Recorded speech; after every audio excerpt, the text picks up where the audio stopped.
Welcome to everyone to our webinar today called Tools for Urban Design. It's an event that's co-organized by IAAC, the Institute for Advanced Architecture of Catalonia, and All Things Urban, of who I'm part of. I'm your host, I'm Nele Senyour. I'll be moderating today's session, and we are joined by great speakers from IAAC, Mathilde and Iacopo, who I'll present in a moment. So today's session is actually a round 2 from a previous webinar that we had at the end of May. It's a collaboration between IAAC and All Things Urban. You were many to subscribe to the first one, and now we're hosting a second round for those who could not join. And as you get settled, we're letting you know that this meeting is being recorded. So if you don't want to have your face on the recording shared later, you can turn your camera off. We'll be pinning the speaker so you won't appear, but there's going to be an open mic after that. So after the presentations, so that's that.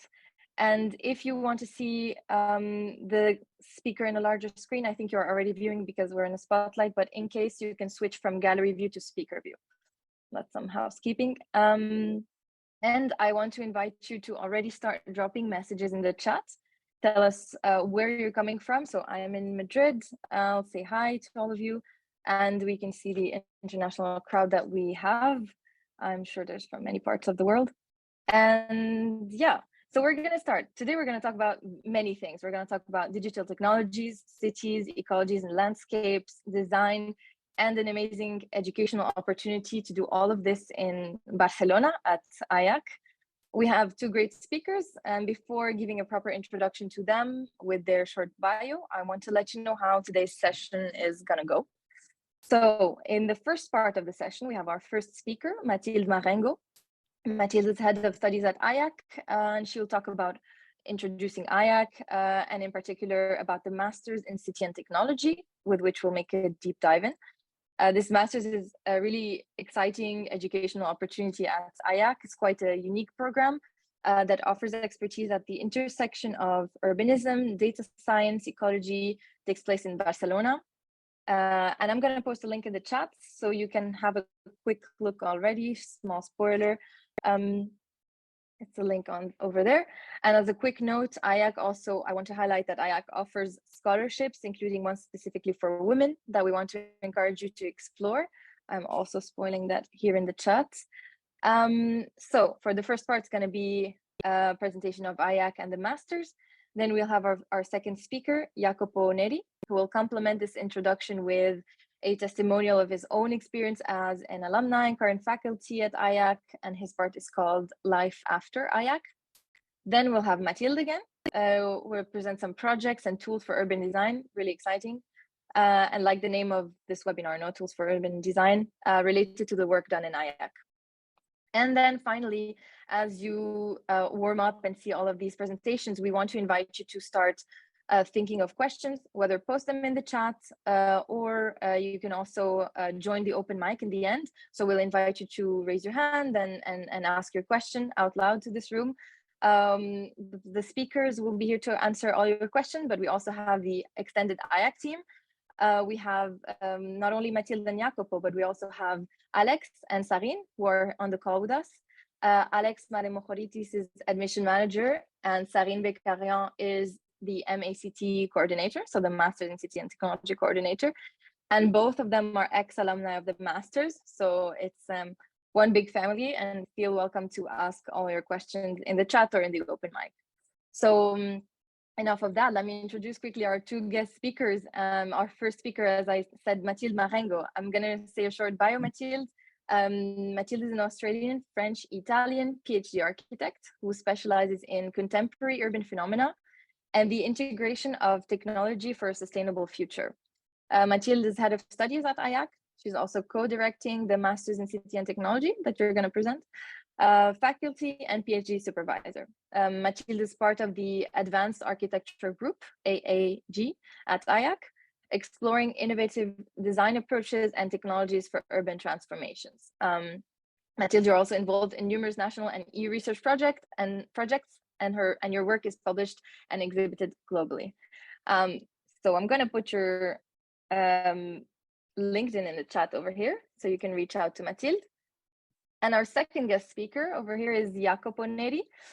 Iacopo explores the intersection of architecture, computer science, and urban planning through his research. So Iacopo, you're going to talk to us about all your experiences. Iacopo has been involved in teaching activities at the University of Florence, the Polytechnic University of Milan, the École des Ponts Paris-Tech, and at IAAC, where he's now Faculty of Computational Design. In parallel, Iacopo, you're currently serving as a scientific collaborator for the Department of Digital Visual Studies at the University of Zurich and front-end developer at Numena in Barcelona. I'm also going to post your LinkedIn in the chat. So here goes. And now, without further ado, I want to give the space for Mathilde to kickstart the session, followed by Iacopo, and the floor is yours. And get warmed up for all your questions in the end. Mathilde, go for it.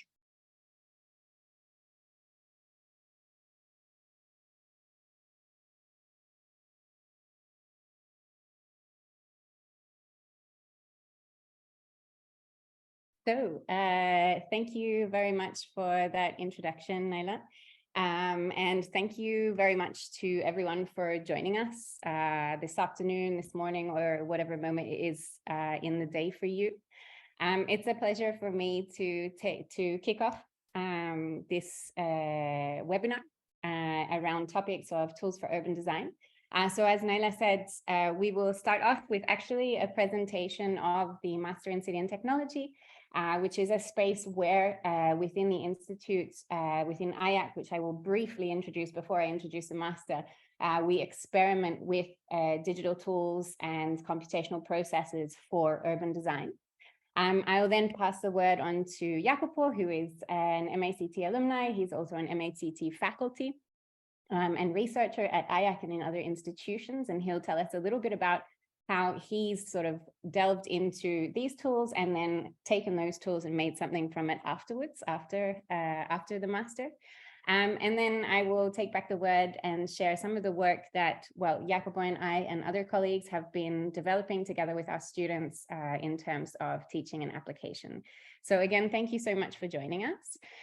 So as mentioned, we come from the Institute for Advanced Architecture of Catalonia, which is a research, education, development and promotion, digital fabrication, and promotion center located in Barcelona. The Institute is quite a young institute. We're just over 20 years old, and we were founded around this concept of advanced architecture. So the understanding that architecture or spatial design, so not just looking at architecture as the form of buildings, but rather architecture as the capacity to design the spaces that we inhabit, where this capacity of spatial design is no longer just related to the physical realm, but also to the digital realm. So how it can be enabled in some way by technology, either through the process of its ideation, its materialization, or its lifespan, and so on and so forth. Today, as an institute, we're devoted to shaping the future habitat for our society, and more importantly, we're devoted to building it in the present. So we're not interested in speculating for the sake of speculation, but rather we use speculation as a design tool to be able to understand and measure the impact of design decisions that we make today in the future. We do this in parallel to the Fab Lab vision. So as part of our institute, we have the pleasure of having Fab Lab Barcelona, which was actually one of the first Fab Lab in the European Union. It's the biggest, and we, from Fab Lab Barcelona, coordinate the Academy programs. And so fundamentally, our institute is in line with the missions of the Fab Lab network, which is to give access to tools and knowledge in order to educate, innovate, and invent using technology and digital fabrication. Beyond that, we are dedicated to the mission of designing self-sufficiency for the habitat that we live in. And more importantly, I think our mission is in some way to empower people in order to work towards a positive future. And to be able to do that, we aim to empower people in order to make change within, for, and together with the environment that we inhabit, in order for this environment to become performative towards this positive future. So to be able to do this, we work, I would say, with 4 main pillars. The first is that we approach design through a systemic approach. So working in a multiscalar fashion, from bits to geographies through the physical and the digital spaces. We work in a multidisciplinary fashion, and we engage actively with the practice of research within design. So working together both with science and creative practices. The second is learning by doing. In order to test and experiment, we work with real case studies, real-time information. We use the city as a laboratory, and we work together with the industry. This also enables us, as I was saying previously, to have real impact. So not to work with speculative conditions that we don't know how tangible they are, but rather understanding the impacts and shaping the future today. And the last 2 pillars are in some way this idea of sharing information. So we work with distributed educational formats, but we are also globally connected and locally productive as an institute. And finally, we are adaptable and horizontal. So we're all working together, we're all researchers, we're all in the journey of understanding and discovery together. So fundamentally, we have, as I was saying previously, these 4 pillars: research, education, development, and promotion. And all of these enable us to follow the digital revolution at all scales and expand the boundaries of architecture and design. And we do this in order to meet the challenges that we face as humanity. So as previously mentioned, we're here today specifically to discuss some of the content that we've developed in the Master in City and Technology, which is a program that we run at IAAC, and of which I've recently been placed as one of the co-directors of the program. So I'm very happy about that. So as we know, we live in a world of cities, and urban populations continue to grow at an unprecedented rate. So this calls for us really to redefine the way that we analyze, plan, and design for this new urban condition. And this is exactly what the MaCT aims to do. So the MaCT tackles issues related to the increase of urban populations, social exclusion, or climate justice, and more, and present huge challenges, but also they present huge opportunities for design. So in the MaCT, we believe that if we place knowledge coming from different disciplines in the same arena, we're able to develop novel urban solutions and models for living. Through a multi-scalar approach enabled by the potentials of sciences, humanities, and technologies, we train urbanists and architects, engineers and computer scientists and technologists in the same space, placing them in one single team. And so by doing so, we have the potential to radically transform the urban and built environments.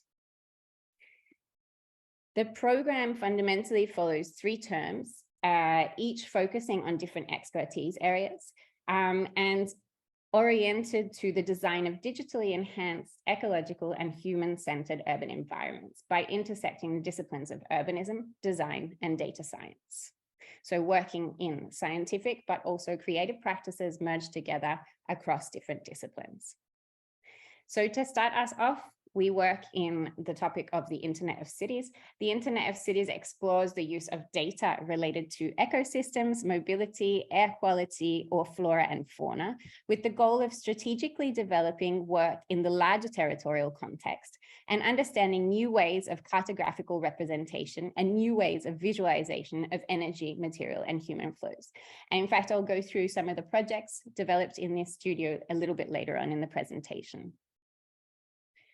The second scale that we touch on is the Internet of Buildings, which deals with buildings as nodes, a large network, a new infrastructure in the city, and explores new typologies where buildings can offer the city services such as renewable energy generation, decarbonization mechanisms, and even the distribution of waste management processes.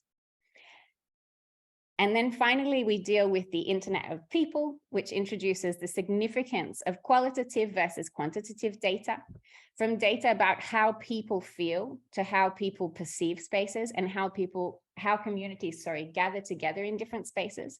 These data types are sometimes not so easy to measure and quantify.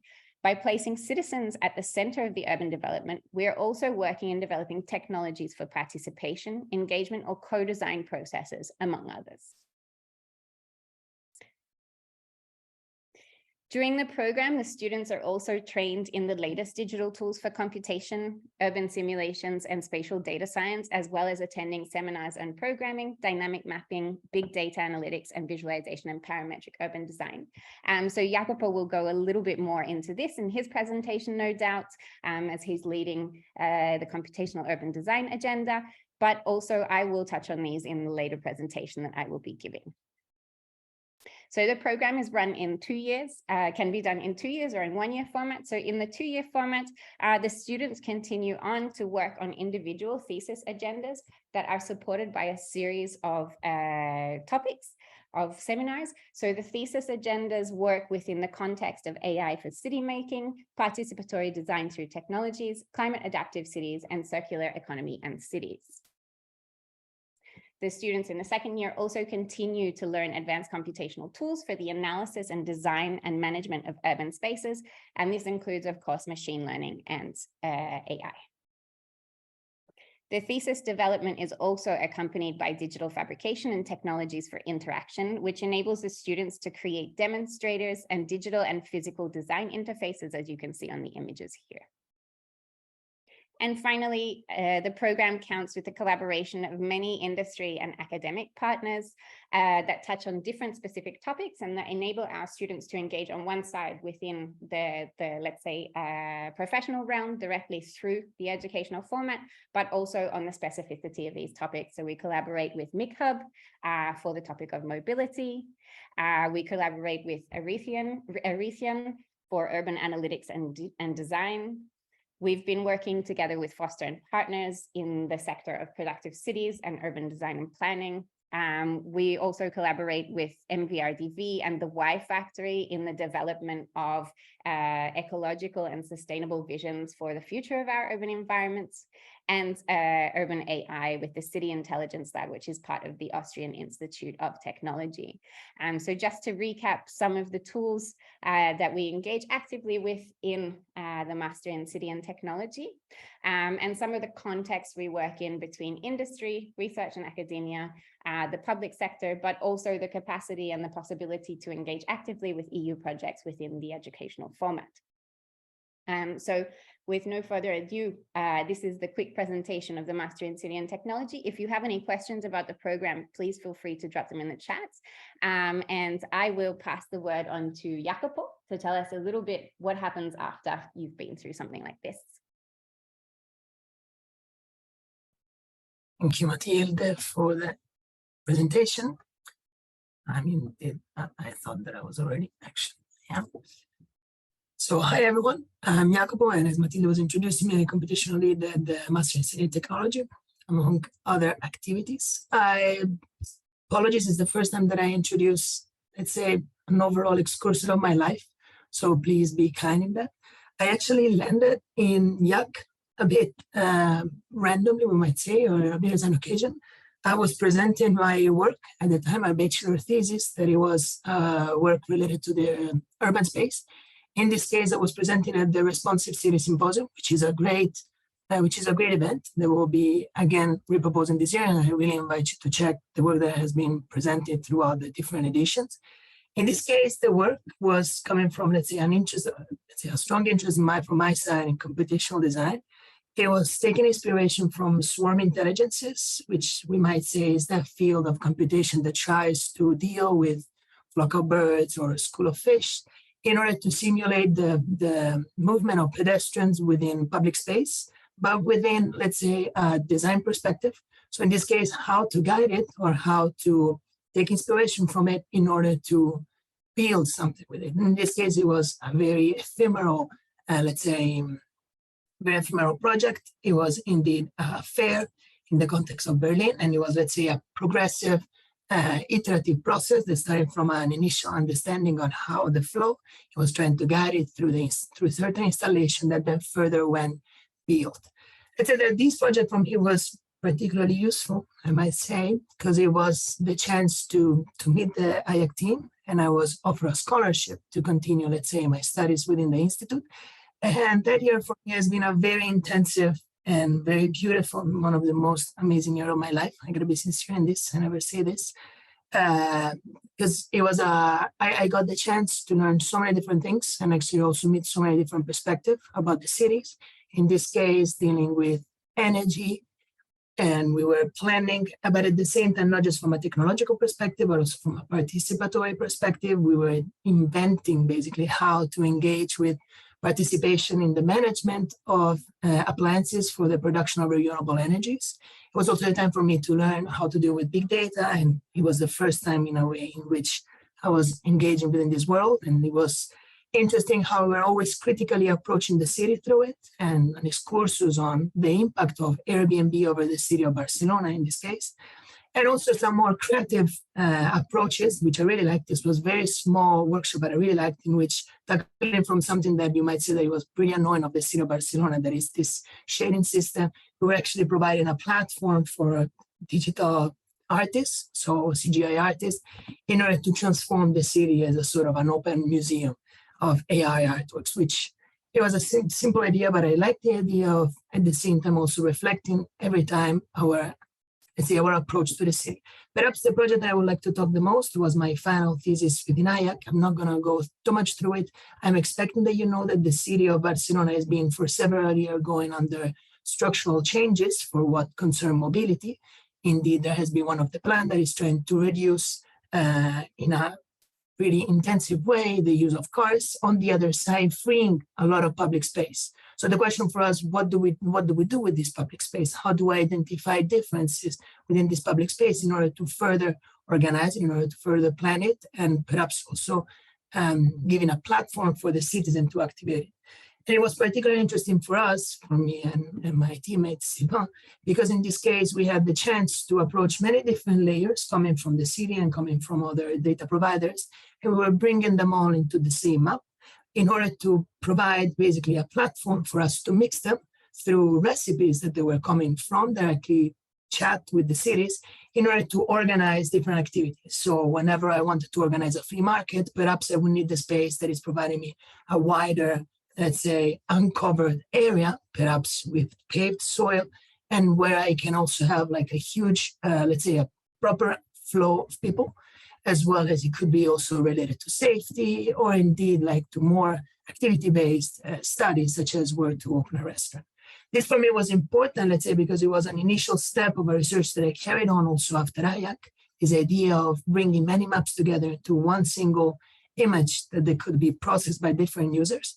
And it was something that I brought to me back to Milano, where I was further studying after IAAC in the Polytechnic of Milano, when I was also involved as a research fellow. We did an activity that it was trying to map the extension of a city, and in that sense also try to provide an image of sustainability.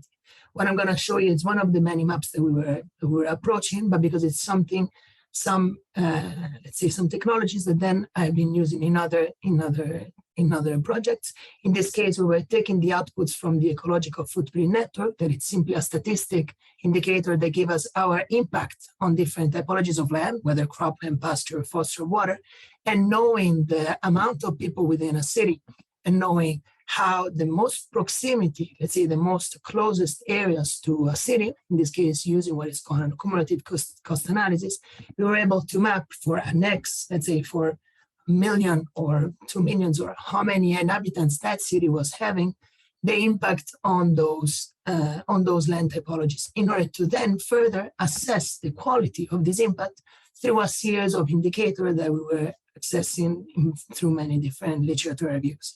In this case, what I wanted to point out is that this ended up being a completely different research from the one that I carried on previously, but it was still using partially the same approaches and perhaps also the same logics, such as you see here, that it's the decomposed of the previous image that I just showed, in which all the different levels coming from all sorts of data providers were colliding into one unique synthetic image, one unique synthetic map, in this case, very much of a risk map, that we were able to further aggregate and further study. This study has also been presented in many occasions, and is also available, let's say, at least this initial part, available online. Apart from being, I would say, an interesting and cute tool, it was interesting for me because it was also a chance, again, to further discover new bits of my research. I'm trying to give you a very broad, let's say, overview of also technologies, but also interests that you might nurture when you come to IAAC. And in this case, it was very much connected to also my activity as a teacher, as an instructor, because the moment that I needed to bring this tool online, I was actually looking for different data sources. One of them being Google Earth Engine, that actually ended up being inspired enough, let's say, to build a pipeline. This is actually a plugin. I don't know how many of you are already aware with Grasshopper 3D, which is an add-on of the Rhinoceros modeling software. In this case, what I've been developing, it's an open source plugin that you can find at the following link. It's also, so you have the open source, you could also be changing it. And it's providing you access to all sort of data that is available in Google Earth Engine, that it's, let's say, a data repository and indeed an engine, because it can also compute data by let's say, server side. Then contains more than 36 years of studies and petabytes, let's say, of data. So in this case, we still replicated the exact study that I was showing you a second ago for a workshop that I held probably a year and a half with Zinarama colleague for the Cadria workshop. But the same process could also be used for completely different studies. This is actually class material for other classes, in which what we use is that we use more or less the same data sources, but in this case to tackle a completely different subject, such as the one of river dynamics, or again, some more urban studies in which we even bridge other data sources that are not necessarily hosted in Google Earth Engine, but rather in OpenStreetMap within the same platform. And this only thanks to the fact that we are processing within the modeling environment of Rhino. So in that sense, also having quite easy the bridge to the modeling aspect of it. And this work has been recently published in the Digital Landscape Architecture in the South 2 weeks ago, and you can find it online if you want to learn more about it. All this work actually brought me to another path as well, as Maria was introducing in the beginning. That is the Digital Visual Study Center at the University of Zurich, where basically I'm still very much approaching computation, but for a completely different subject. In this case, we're still looking at the city, but it's mostly related to how machine learning and artificial intelligence is impacting the world of art and the world of art history, indeed within the field of digital humanities. And I just wanted to introduce you to this work that we recently presented. Actually, I just got back from Helsinki for the Art Biennale, for the Art Biennial, in which what we have been commissioned with is how to curate a collection of art pieces, so artworks, that it's not being exposed in the city, but it's owned by the city. And so our idea was to expose it through the city. So in this sense, taking the example of how statues are creating, monuments are basically creating public space around them, and how much at the same time we might see that the public space is created through the monument itself. We placed all the paintings, all the pieces, let's say, of the art collection within the city, to then extract a 360 image. This brought us to a moment in which for each painting, we were able to pair a panorama image. And what we tried to envision, like also exploring the world of generative artificial intelligences and generative models, was the one of how to envision the public space, the space where the painting was ending up allocated through the lens of the painting. And this was done by extracting a depth estimation out of the image. So basically a 2D representation, that is this black and white image of the three-dimensionality in a way of the context, and a textual description that the same model that are behind, let's say, many of the products that nowadays we use very often within the AI hype, would be extracting out of the painting. So having these two indications, let's say a real place to place the painting, and having a textual information of what the painting, so what the place should be about, we were able to basically create and imagine for each place that we were finding in the city of Helsinki, different, let's say, different scenarios, different illusions through the eye of the artwork. So finally providing like a platform that is available online. You can find it in the RBN, in the website of the Art Biennial. A platform that was able to, at the same time, show us the city through the painting and show us the painting through the city. In that sense, provoking, let's say, perhaps new ideas, new critics about both the painting and the public space, and more than anything, providing a new medium to discuss with these models, and perhaps also the biases that are introduced in this model, but I would say in a creative and perhaps pleasant way. And I also wanted to point out this work because this is not the only work that recently I've been carrying on in a, let's say, curatorial perspective. Indeed, with Mathilde, we have been recently exposing her an installation for the Architectural Festival in Barcelona that happened a month ago, approximately, I would say. And in this case, using similar technology, but approaching yet again a completely different perspective, a completely different subject. We have been working around one park that is currently more or less, let's say, in an in-developing area of the city of Barcelona.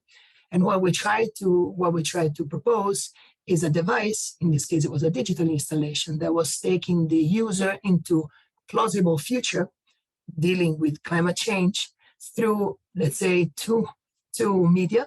The first one being narration.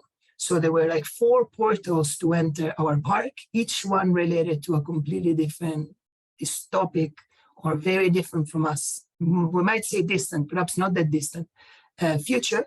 And we were able to have this first person perspective of how this other person was living through their narration, through their story. And then we were also invited to visualize this context. So similarly to the same technology that I was just showing, in this case, we were more approaching the spaces surrounding us. So being in the park, taking a picture, and if you were, for example, in the air, just to make a very simple example, if you were in the air future, which obviously air was starting to be quite unbreathable, it was starting to place masks, and people were definitely not as comfortable as in the real picture that we were having, in order to create awareness and perhaps also to try to bridge with these potential scenarios that are very much present. We constantly talk about climate change, but at the same time, they're very distant. We're not able to provide an image for them. And then finally, and last step, in which, depending on which scenario and depending on which, let's say, ecological perspective or ecological subject you were being narrated, you were able to further study projects instead in the present. So projects that are in developing that were actively dealing through participation and through design with the subject that you were being introduced to. And I think with this, I have finished my time. I hope that it was not too much, and I hope that it was perhaps that trigger questions. We will have some, as Nahilia was saying at the beginning, we'll have a session at the end. I'm gonna perhaps leave the stage to Mathilde, that is gonna introduce some of the activities that we have been going through in the last years from a teaching perspective. Thank you. Thanks, Iacopo. I see that there are lots of questions in the chat, some of which are sort of more straightforward to answer, so we've been answering, and some we will discuss in the discussion at the end. So I ask you to have a little bit of patience while I take you through a couple more examples and a little bit of an understanding of what are we tackling, what are some of the questions that we're tackling within the Master in City and Technology from a more concrete or project development perspective. So I'm going to show you 2 projects. One is focused on a digital tool, and one is focused on a more comprehensive approach to the design of territories. But both are contextualized within this idea or this concept of planetary urbanization, which is something that I assume we are all aware of. So we know that our populations are continuing to rise. And therefore, the strain on the planet that we're living continues to become more and more challenging.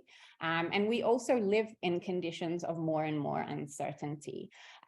We have a situation where, because of the way that we manage the space that we inhabit, the landscape or the ecological systems that form our planet are going through a large level of landscape fragmentation, which reduces the health and the capacity or the habitat resilience of these ecological systems. And therefore, all of this creates a condition where we really need to rethink as designers how we approach these territories, no? And particularly, I think, from the perspective of the context of the Master in City and Technology, we're interested in understanding how digital tools or data can enable us to understand different aspects or visualize different aspects that maybe we wouldn't have been able to do without the access to these tools.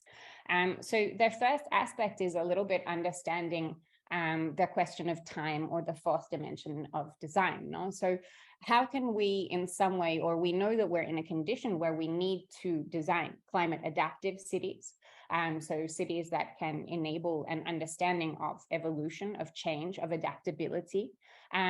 Yet we often design still with static tools, or tools that offer a static understanding of the space. So what we are looking at on one side is how we can enable, or through the use of digital tools, how we can enable the understanding of the evolution over time, but also how we can potentially enable, for example, the simple visualization of positive impacts of design choices, or potentially negative impacts of design choices, in order to be able to make data-driven design decisions. So in order to do this, we work with the development often of urban simulators. So fundamentally, decision-making tools that enable us to understand or foresee the impacts of our decision-making processes in the process of urban design. So specifically, this project focuses on the issue of the urban heat island, and trying to understand what are some of the design decisions that we could potentially make in order to reduce urban heat island effect, and foresee these kinds of impacts.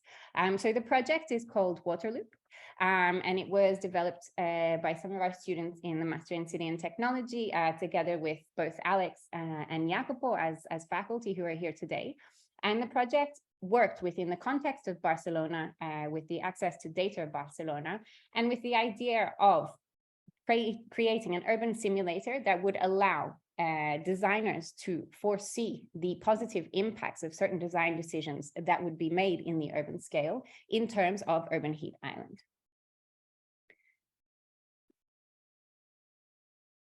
So the platform is a simple design platform. It's focused in this, just click play there.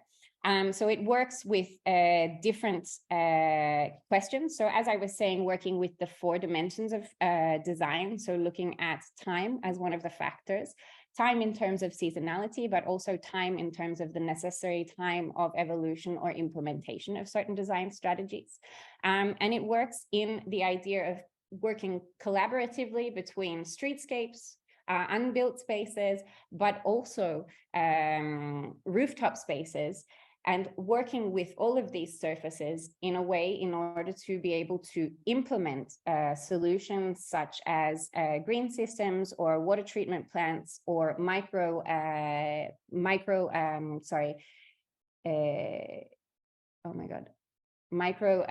ponds and water systems that can enable the reduction of urban heat island effect, as well as the implementation of vegetation in the city. So this allows us in some way to foresee different scenarios, or the impact of different scenarios within the context of urban design, and be able to make different design decisions, not only in relation to the actual design, but also understanding what is the water demand necessary for different design decisions, and how much of this water can we re-put in cycle, and how much strain consequently will design decisions not only coming from the natural environment, but how much further strain will we put on the natural environment within our urban contexts. So fundamentally, this allows us to identify a series of strategic axes that can then be pushed on a larger scale of urban design. So from the idea of visualizing or understanding the impact of design decisions within the urban environment, we also want to enable the understanding that design tools can not only allow us to collectively think or design landscape and public spaces together, but digital tools can also enable us to integrate other perspectives within the context of urban design. So for example, it enables us to work dynamically with landscape, but also embed the aspects or the desires of nature within the design process. So in relation to the question of habitat fragmentation that was raised earlier and this planetary urbanization, we look at how we can, through certain digital processes or computer-aided design processes, we can foster ecological connections in order to enhance the functioning of ecological systems and enhance the creation of vital ecosystem services that are fundamental for the planet's survival.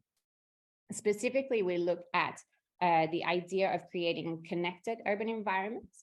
And so in order to take you through this, I want to take you through another project which was developed in the Internet of Cities studio, which is the first studio that is run by myself, Eduardo Rico, and Iacopo. This time we're looking at the context of Luxembourg in Europe. Luxembourg is a country that has one of the most fragmented terrains, but it's also a country that is home to several major rivers. And within this context, the city has a highly dense population. So the landscape or the natural ecosystem is incredibly fragile, and the pressure on this natural ecosystem is set to rise. Not only this, of course, with the pressure or the human pressure on the natural ecosystem, the risk of flooding due to urbanization is also increased. And not only this, but we also have other ecological issues, such as the high level of pollution within these areas, because due to often the high level of industrialization or working with raw processes of materials. So fundamentally, with the access to all of this data, we can begin to look at the territory of Luxembourg, specifically the river systems, and identify a series of spaces that have incredibly high risk factors in terms of their ecological systems functioning. So in this sense, the students have localized 2 different zones, particularly, that are specifically sensitive and that are highly urbanized in order to understand what are the design solutions, or what are the design proposals, that we can begin to integrate, and how do we need to work within these territories in order to reduce our impact as human beings, but also work together with nature's needs and necessities for the ecological systems to return to thriving systems. Specifically, we work together with 3 main axes: the environmental axis, and the focus here is on improving the biodiversity, reducing the river pollution, and of course, mitigating the flood risks. We work with the social axes, so looking at how we can integrate citizens within the design process, but also the management process, and creating co-ownership models for the citizens to actively engage within these spaces. And then finally, the economic development. So from the reduction of costs related to the reduction of risks to the generation of new, potentially green or blue economies from these projects. So what we did was we looked at and collected a catalog of a series of possible interventions and that related to the specific axes that were outlined within the project's development. As well as understanding what were the possibilities, or what were the autochthonous or more or less autochthonous plants that we could work with in terms of bioremediation for the river system in itself. And from here, we start to engage actively with the digital tools of different types. So here we're using CESAR, which is a flood simulation tool, in order to be able to understand what is the movement or what are the flood risks within this river context. But not only to understand what are the risks, but also to simulate or understand how we can potentially work with this liquid landscape that has emerged, and redesign it or enable its design through the design of a series of meanders or patterns within the river in order to reduce the risk of flooding, but also enable the river to function and thrive as an ecological system. So with these simulations, fundamentally what we allow ourselves to do, once again, is work in a fourth dimension of time on a territorial scale and understand what are the impacts of the design within the context of the river system in order to be able to set a series of design decisions that can enable the river to once again come back to a thriving ecological system. So specifically, the river section is sort of designed in some way through these large-scale simulations into smaller scale interventions, functioning around the idea of creating new patterns for the meandering of the river in itself, the implementation of bioremediation forests, based on the plant catalog that we saw earlier, and the implementation of course, recreational areas to enhance the citizens' engagement with the natural spaces. So fundamentally here we work both with bottom-up and top-down approaches. The students also work strongly in understanding and identifying who are the stakeholders and what their role can be, but also how we can rely on different sort of approaches in implementing these design strategies. So the students also designed and implemented an app that enabled the citizens to, in some way, co-design or co-participate in the design, but also the management of these spaces, and the possibility of looking at how this could generate new microeconomies. For example, the procurement of localized food sources from, for example, a fruit forest that could be planted and embedded along the river. So fundamentally, what we work towards in some way creating or enhancing ecological connectivity, both in the mitigation of our impact within the spaces that were identified, but also the adaptation of these spaces towards thriving ecological systems once again. And with that, I would like to thank you for your attention, and I guess I can stop sharing my screen and we can go to I think we have many questions still in the chat. I don't know if Iacopo has been answering some of them while I have been presenting, but I think we can check them out. Great. Thank you, Mathilde, Iacopo, for these amazing presentations, so visually striking. And as I was saying in the beginning, if you're watching this on your mobile phone, you're really missing out on mesmerizing graphics that really represent something in depth also. Very exciting projects of how you use tools to understand the environment and see things in a different way and make better decisions. We also saw that you had a lot of questions, as Mathilde was saying in the chat, and now's the time. There's a lot of questions that were related to the program that Alex, Iacopo, Mathilde, and Sarine have been answering already. But maybe we can have a quick round of questions related to the program. And also we want to encourage you to raise your hand and ask your questions that are not necessarily related to the program, but more topic related. So there were some that Mathilde encouraged you to actually elaborate on, you know, vocally, so you could ask and so that Mathilde and Iacopo could answer. If you would like, start raising your hand for whoever has a question that you would like to elaborate on. And meanwhile, we picked up on some very interesting questions about people who would like to join the program and who are not necessarily from a planning background or a technical background. So people asking about social science background, human geography, anthropology. I want to invite Mathilde, Iacopo, Alex, Sarine to answer these questions and welcome people from very different backgrounds. I don't know if Alex, you'd like to jump in on that one, maybe? Happily. No, I mean, the program is made with the idea that if we're going to design and develop urban projects, we need a multiplicity of voices and backgrounds in order to bring additional value to the research that we create. Architects and planners tend to be, let's say, you know, quite specific in their approaches, and they tend to forget a lot of the times the social aspects that are necessary to develop, to bring value to the urban environments. And that's why the program has been designed in such a way to invite all these different disciplines.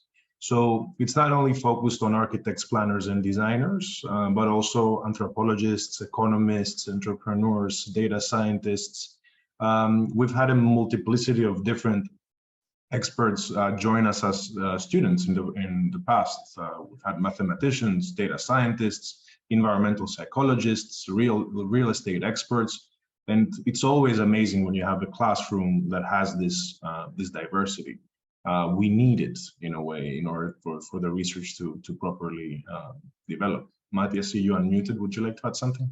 Yeah, I mean, I was just going to add, I think that one of the goals of the program is definitely to put people from different disciplines together in the same arena, and use this diversity or multiplicity of backgrounds. Of course, everyone is learning then consequently different aspects about what it means to design the city. So we're fundamentally connecting together, let's say, the sciences around the design of city and the creative practices around the design of city in order to, in some way create the urban environments that we hope to live in the future.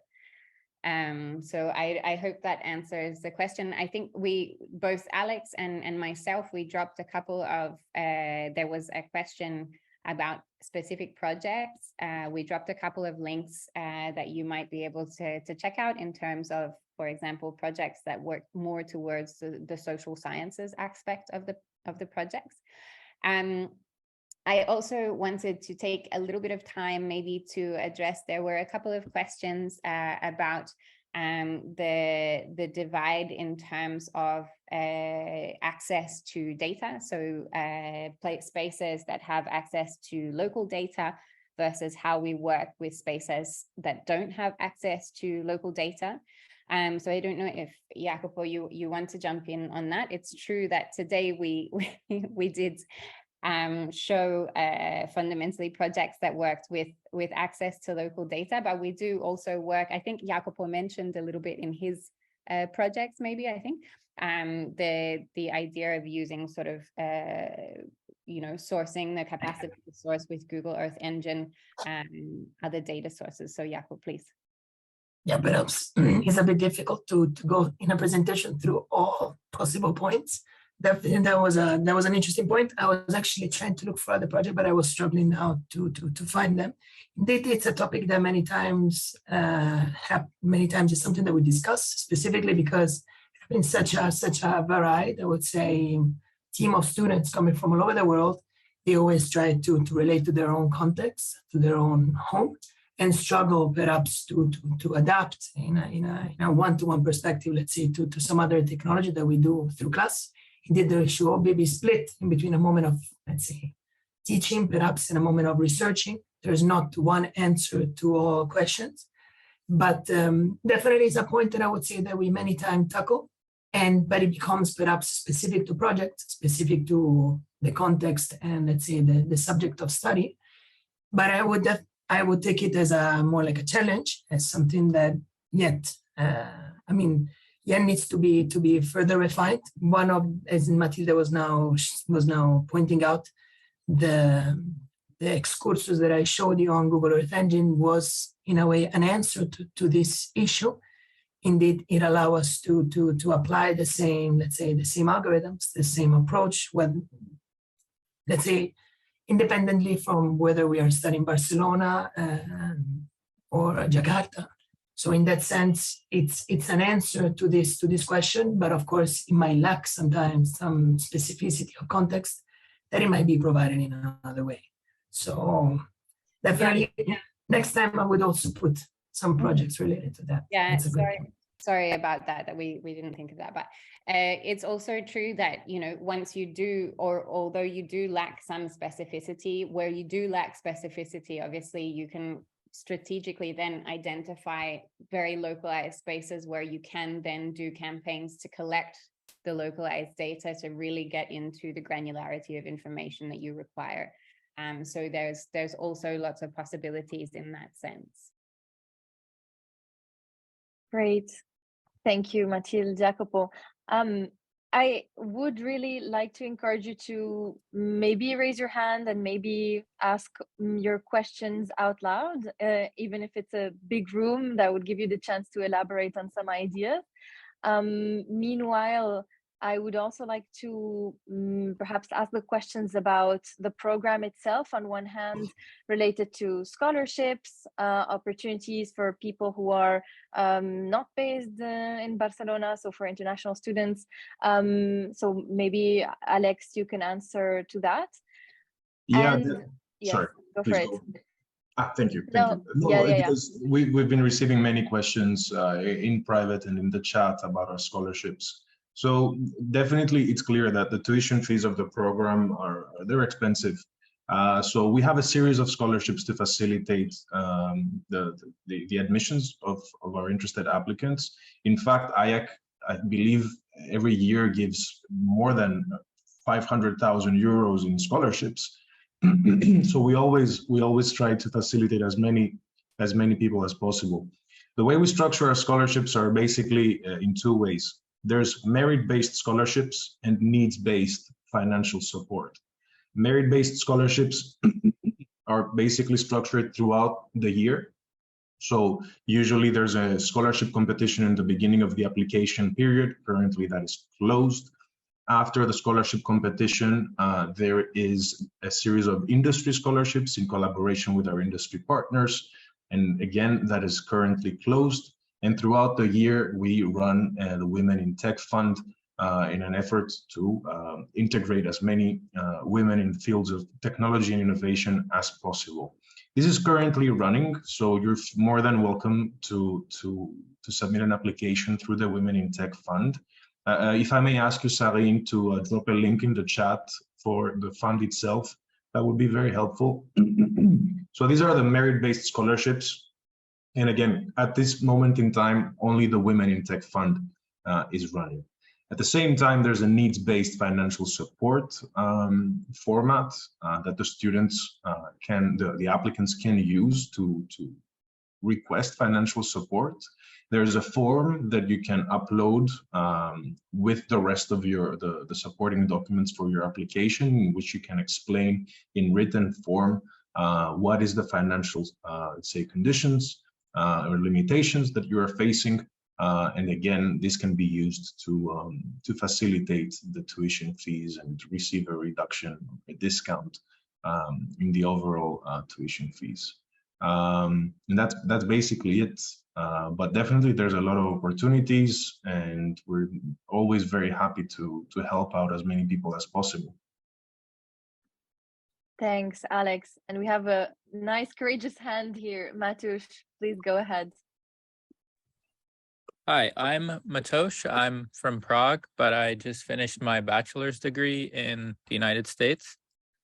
And I was wondering how the program, if at all, approaches fusing like large-scale data with like in-person empirical observations, even if they transfer those to data, and kind of having both those inputs in the process. Iacopo, do you want to answer this? And maybe I look for... That'd be super sincere. I missed the first part because I was still writing. Data? Sorry, because we're trying to, sorry about that, Matusz. Thank you for the question. Like split.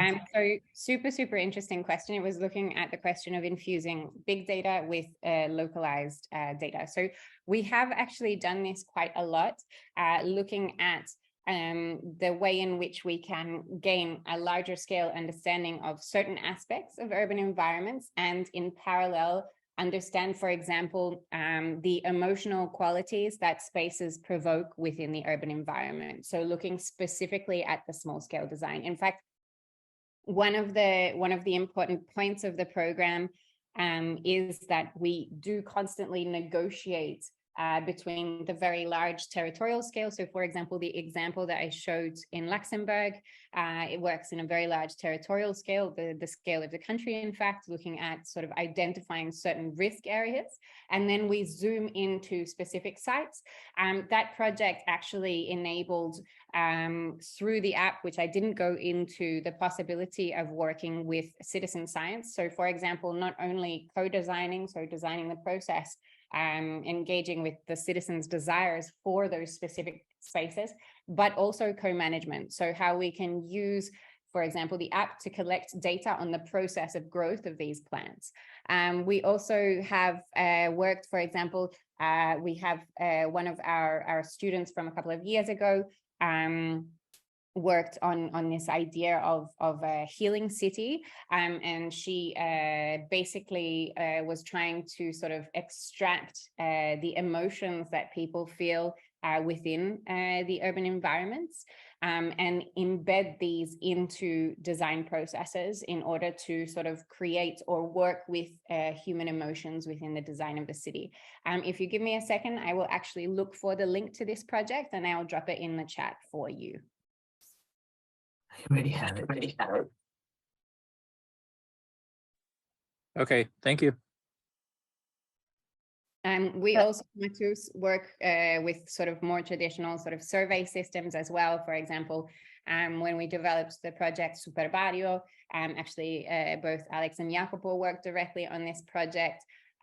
Super Barrio is a digital design, co-design platform, which is based on gamification and is oriented to enabling citizens to actively participate in the design of their urban public spaces, but not just participate in the design, but also understand what are the impacts of their design. So learning what it means to sort of choose certain elements within public space and understand what is their impact in terms of economy, for example, environment, energy consumption, and much more.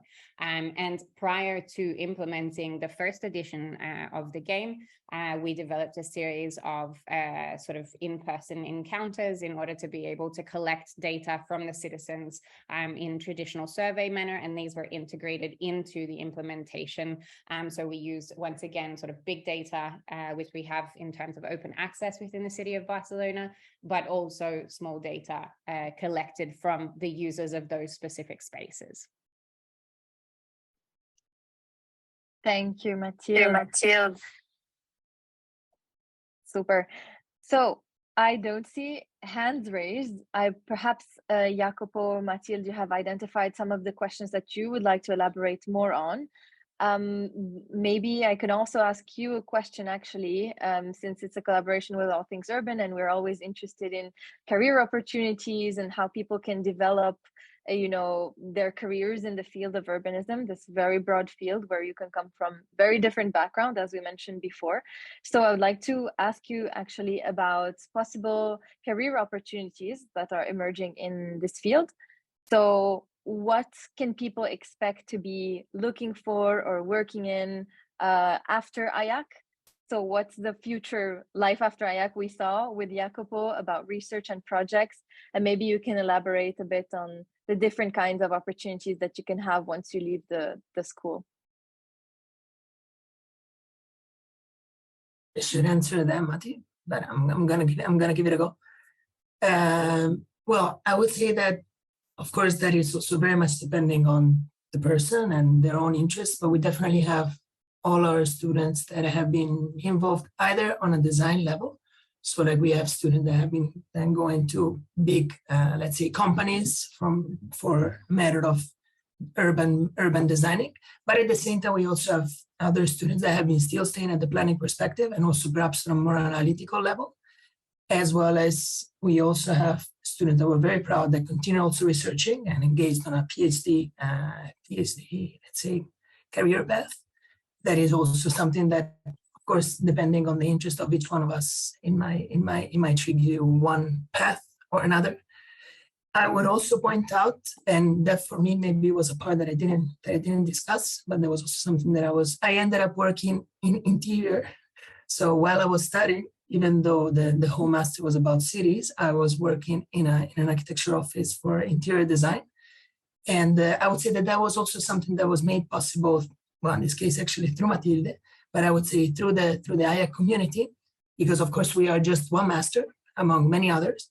And it's very easy to engage with other aspects related to design or related to architecture.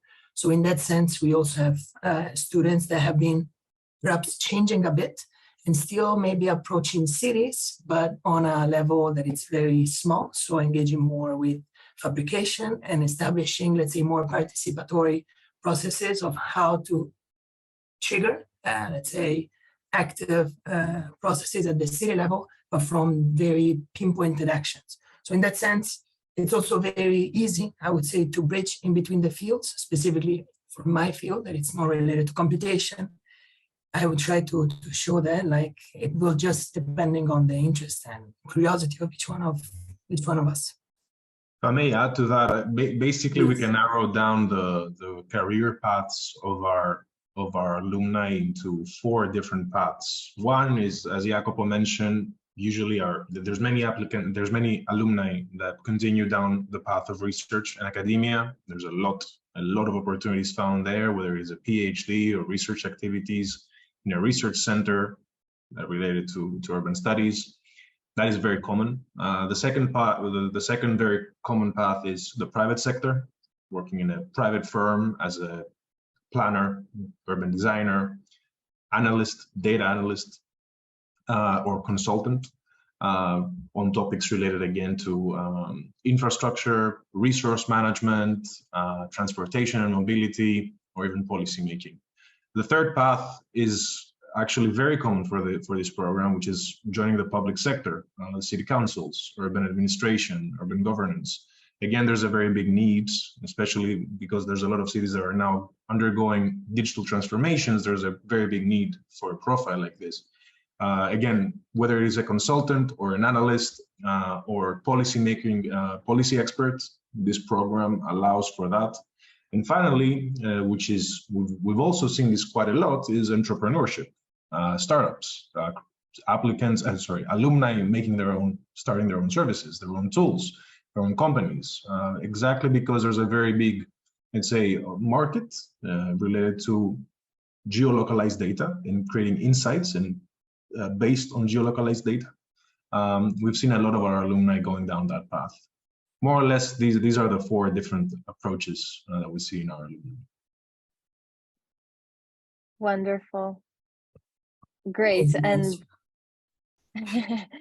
as the session is coming to an end, thank you for everyone who posted their questions. I'm going to post a short feedback form over here, so you can let us know what you thought. I want to really thank Iacopo, Mathilde for your amazing presentations, for Alex and Sarine for joining us and being, answering all of the questions.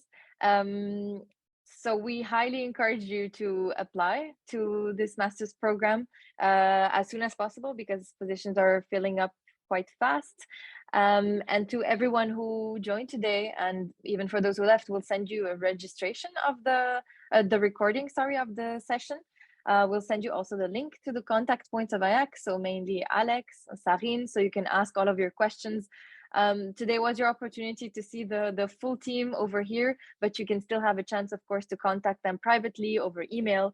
I'm going to share again the link to the master's. I think it was shared 3,000 times already in the chat in different ways, but just so you don't scroll up, you'll find it directly. Thank you for everyone who was here. Hope you enjoyed this session. We hope you had some answers for your questions, and of course, feel free to reach out to the team. If we didn't answer any of your questions, because I saw there were so many and I'm not sure we managed to answer all of them, please reach out to us via email and we will get back to you in the shortest time possible. And I'm sorry we didn't manage to answer them now, but thank you so much, everyone, for joining us. I'm going to drop my email in the chat for anybody who wants to reach out. Amazing. So many questions, very little time. We hope this condensed session was useful for all of you. And on this note, thank you, everyone.